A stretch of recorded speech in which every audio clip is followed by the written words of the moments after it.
ሙስሊም አድርጎ ማየት የመሰለ ነገር የለም። አይደለም ሙስሊም እኮ ካፊሮችም ራሳቸው አድገው ሲራብ ሲጠማ ማንንም አንፈልግም።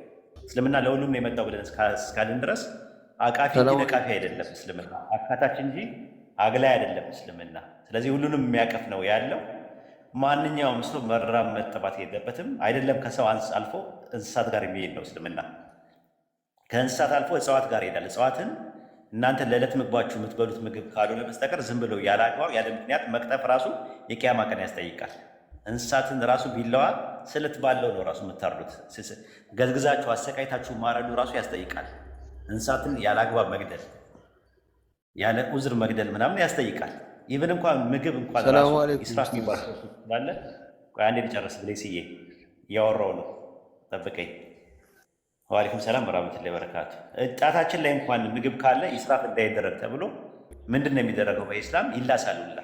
በዚህ ደረጃ ለምግብ የሚጠነቀቅ ሃይማኖት ለሰው ልጆች ደግሞ በጣም ይጠነቀቃል ማለት ነው። ከሰው ልጆችም በላይ ከእንትንም ከምግቡ በላይ ደግሞ ለአታክልት እንጨነቃለን። ከአታክልት በላይ ደግሞ ለእንስሳት፣ ከእንስሳት በላይ ደግሞ ለሰው፣ ከሰው በላይ ደግሞ ለሙስሊም ወንድሞቻችንና እህቶቻችን ማለት ያው ላኢላሃ ኢለላህ ነው የጀነት የሚሆነው።